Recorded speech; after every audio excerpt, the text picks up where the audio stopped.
What up, everybody? Welcome to another episode of Ask Paul. My name is Paul Abernathy, your host for this series, and welcome to the podcast that's taking the internet by storm when it comes to the electrical industry. I am telling you what, since we started this, I think we're up to episode 38.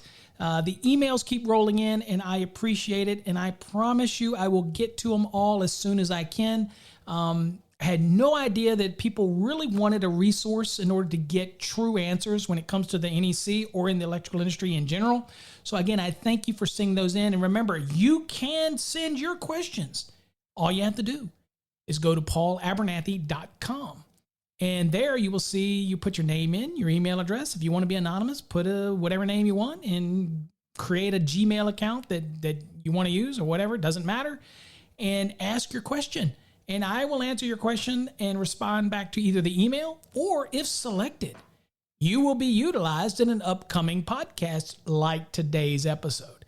Now, before we get started, again, we want to thank everybody for supporting us. If you really want to learn the National Electrical Code, you really want to get a deeper understanding of it, not just to be able to take people's word for it, but you really want to know how to research it, understand it, look it up, and you want to be able to join us on Wednesday nights for our live sessions, and you just want to learn the NEC better, think about getting into our Fast Tracks program. It's not just for exam prep. It's for anybody, electrician, inspectors that want to learn the NEC and partake in the process. Then you can join us and work through that program. It is a unique patented program. And you also get to be able to join us on our live streams on Wednesday nights and ask questions. So check it out. Again, go over to masterthenec.com or go to electrocodecademy.net, and you can get there as well. Just look for the Fast Tracks. Right? If you're interested in grounding and bonding, residential, commercial, industrial wiring programs,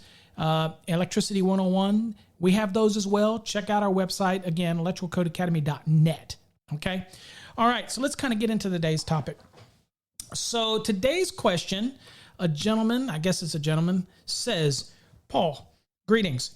Can you please explain the 10-foot tap rule for feeders? I am confused and I see all kinds of explanations on the internet. Can you explain it to me and break it down so that I understand it? Thanks again. All right. No problem. Put that phone down there. Okay, so basically there's a lot of things that deal with tap rules. And I will remind you that I have an entire series on secondary conductor taps, which basically derived conductors from the secondary. We use the term tap, but really secondary conductors, sizing and all that stuff that we would follow in 240.21c. But when it comes to like feeder taps in 240.21b, we also have a video series on that as well, but it's only available to those that are subscribers in our monthly program.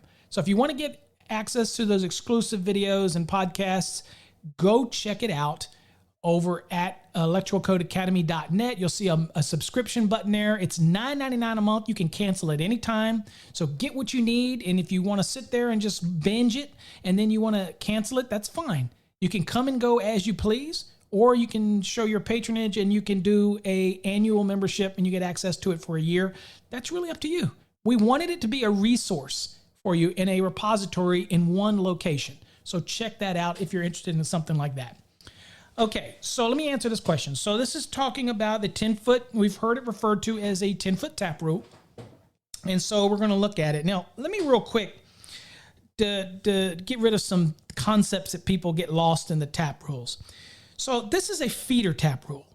This has nothing to do with tapping service conductors or making a connection on the supply side.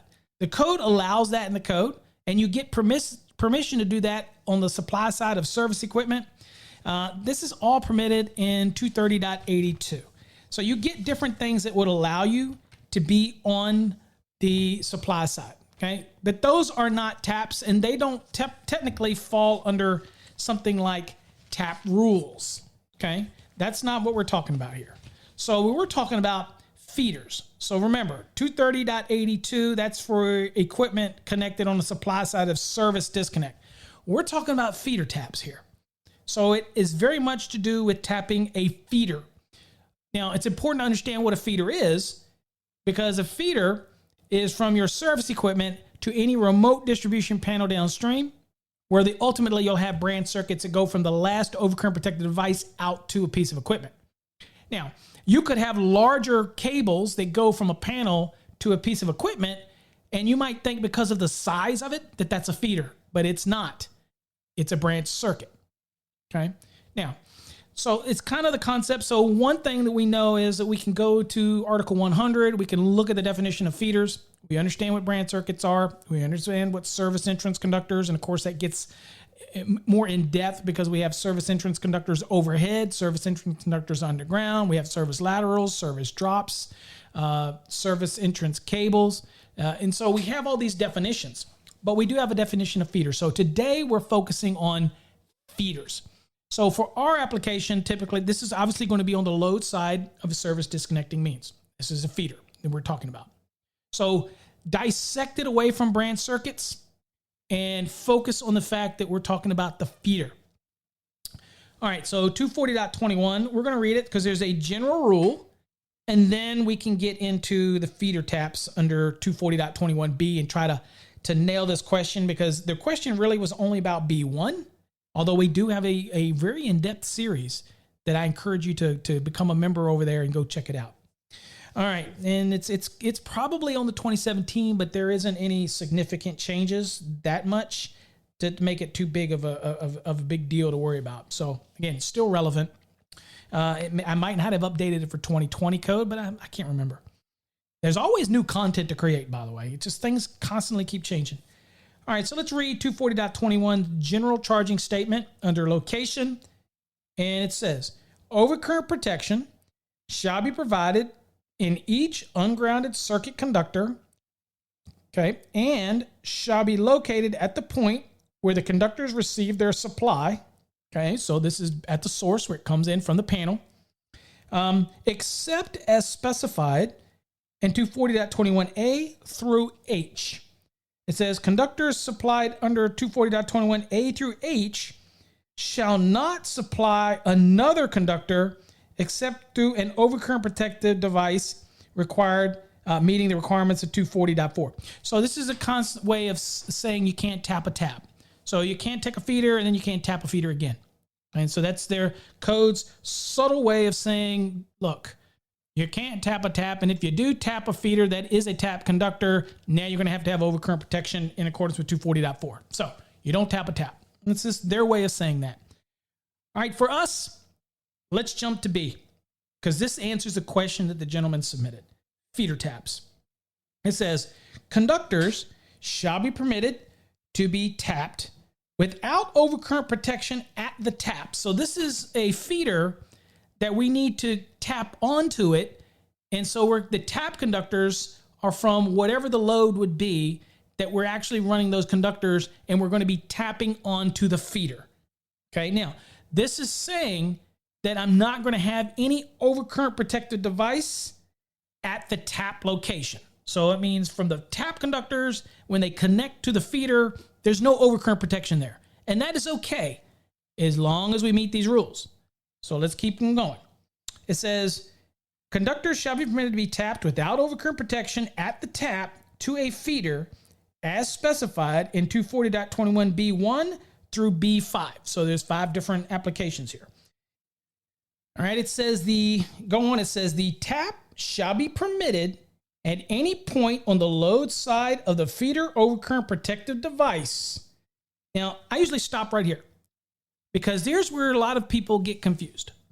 So if I have a feeder overcurrent protected device, I can tap that feeder that is on the load side of that feeder overcurrent protected device anywhere on that feeder, even at the terminals.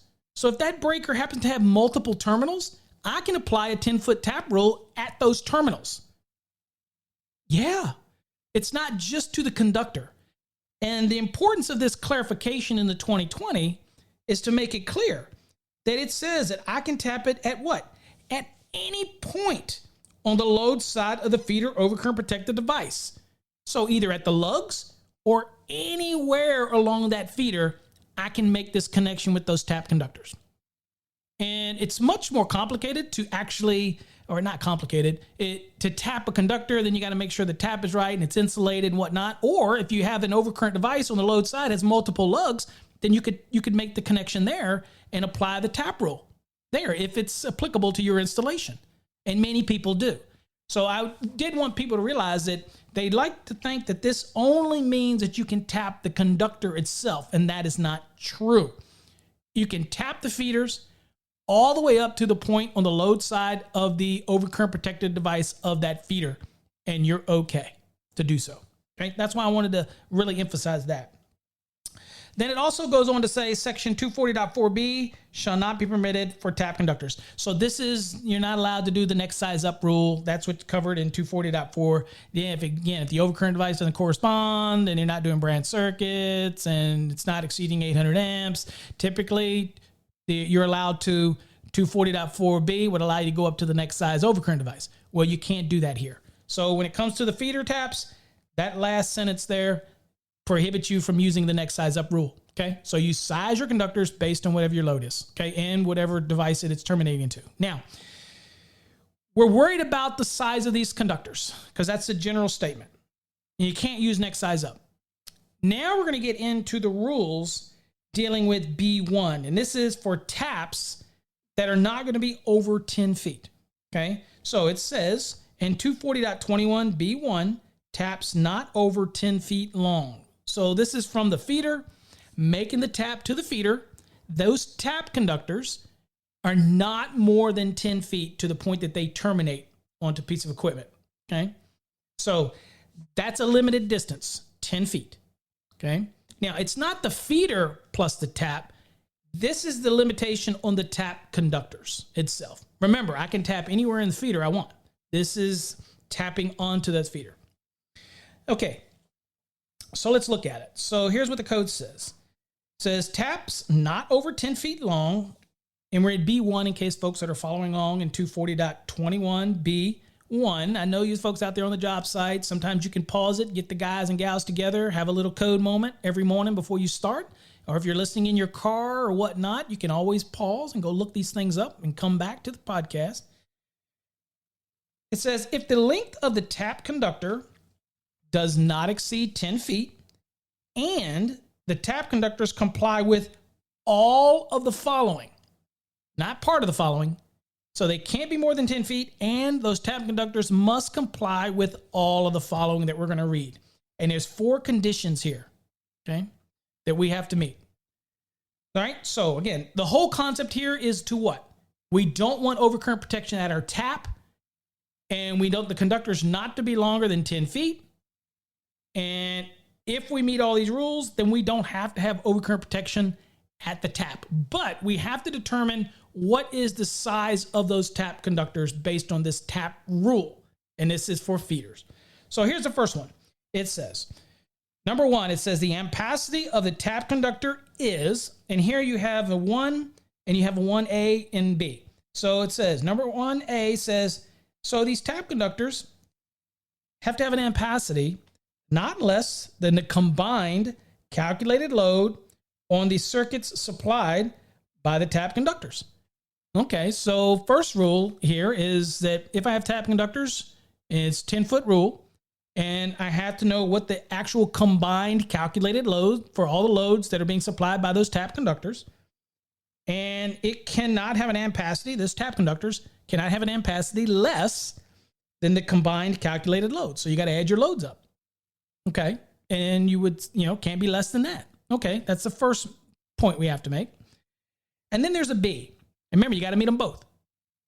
B says, okay, also the ampacity of those tap conductors, and again, we're talking 10-foot rule here, cannot be less than the rating of the equipment containing an overcurrent device supplied by the tap conductors, or not less than the rating of the overcurrent protected device at the termination of the tap conductors.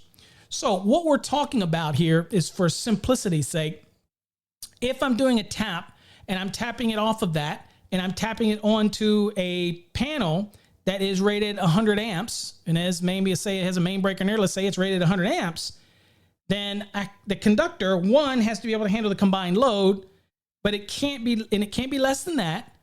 but it also can't be less than the rating of the equipment containing an overcurrent device supplied by the tap conductors, or not less than the rating of the overcurrent protected device at the termination of those tap conductors.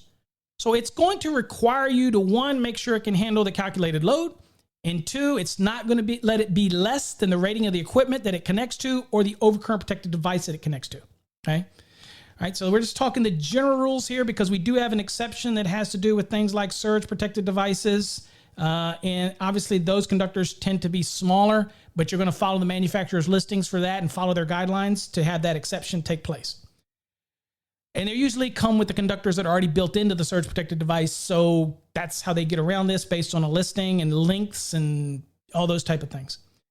Okay, number 2, it says the tap conductors do not extend beyond the single board, switchgear, or panel board disconnecting means or control device they supply. So when you tap those feeders, and it's 10-foot rule, they once they go into switchboard, switchgear, or panel board disconnecting means or any type of control device that's being supplied by these taps, they cannot extend beyond that. That's it. They have to end there. Okay. Next. 3, it says, except at the point of connection to the feeder, so we're talking about the physical connection to the feeder itself, it says the tap conductors are enclosed in a raceway which extends from the tap to the enclosure of the enclosed switchboard, switchgear, a panel board, or control device, or to the back of an open switchboard. So basically from the tap, except for where it makes a tap. So for example, it could make a tap in a wireway, but that's the tap location. But once those tap conductors leave that wireway in order to go out to their panel board, control device, switchboard, switchgear, or again, the back of an open switchboard, it has to be in what? It has to be in a raceway. Now, I'll remind you that EMT is a raceway. PVC, Schedule 8, Schedule 4 is a raceway. They're all raceways, even though EMT is a tubing and PVC is a conduit, they are still raceways. Okay, so keep that in mind in the concept of you painting that mental picture of what you're using here. You notice that it does not say cables because a raceway is not a cable. Okay, so again, keeping all that in that mental concept. Number 4, for field installations, and I think all of them would be where we're doing it in the field, it says if the tap conductors leave the enclosure or vault in which the tap is made, the ampacity of the tap conductors is not less than 1/10 of the rating of the overcurrent protective device protecting the feeder. All right, so let's wrap our head around that so we can get an understanding. So we have all these rules we have to meet, and this again is you have to meet all of them. So if we have a field installation issue and these tap conductors are leaving the enclosure to where the tap is, and again, most of the time that would be the case, they're going to be going away from the closure where the tap's made, then if that's the case, another threshold that we have to meet for the ampacity is that it can't be less. Now, it might be bigger because of the other variables that we've looked at, or whatever the calculated load is and all that, but this is just saying, look, for field installations, it cannot be less. These tap conductors cannot be less than 1/10 of the rating of the overcurrent protected device of the feeder. So let's say that that's a 1,000 amp rated feeder overcurrent protection device. So 1/10 of 1,000 is what? So 1,000, y'all all know the answer to that, right? But 1,000 divided by 10% is 100. So the ampacity of those conductors could not be less than 100 amps. Now, of course, it might be more than that based on the parameters of B11 and the loads that we have to do or whatever it's terminating into. But this is just saying, look, I'm just telling you, for the field installation aspect of it, it still can't be less. The tap itself cannot be less than 1/10 of the rating of the overcurrent protective device for the feeder conductors, right? So that ampacity of those tap conductors cannot be less than 1/10.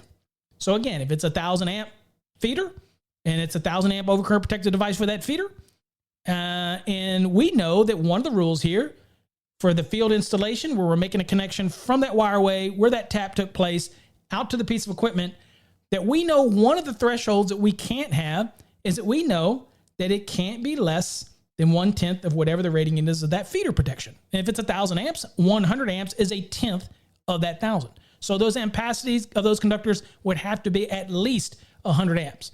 Now, they may be more, again, based on the requirements for the conductors in B11A and B, depending on what it's terminating onto. But this is just trying to give you minimum sizes that you need. Now, can you go larger than that? Absolutely. Absolutely. The one thing to remember also that I tell people about it is, if I were to take a feeder and it's full size, whatever the feeder is, and I tap onto it with a conductor that's exactly the same size as that feeder, then that's not the tap rule. Tap rule doesn't apply. It's the same size. It's basically just an extension of that feeder.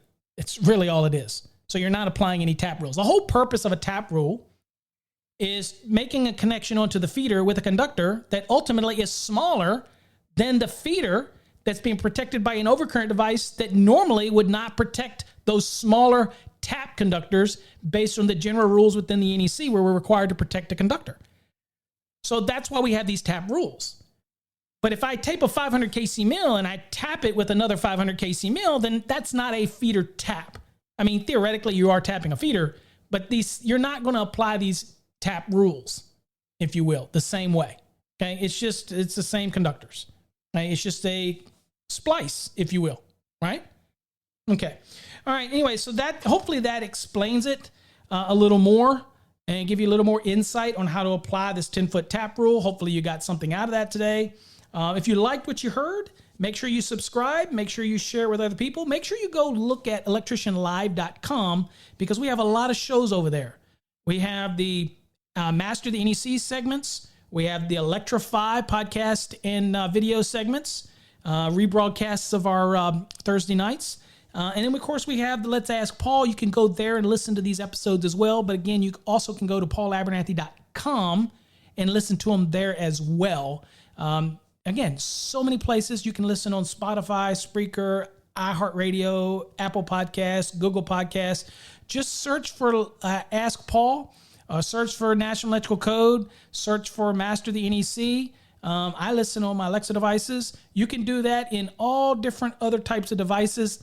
I use Spotify a lot to listen to my shows and other shows. So there's so many ways that you can listen and share on a job site through your headphones, whatever. Get your head into the code. Become a more rounded code person. It's going to make your job as an electrician so much easier. You really will start to understand what you do, and that's so important. Folks, hopefully you enjoyed this. If you have a question, go to paulabernathy.com. Submit your question, and I will answer it for you. Till next time, folks, stay safe. God bless.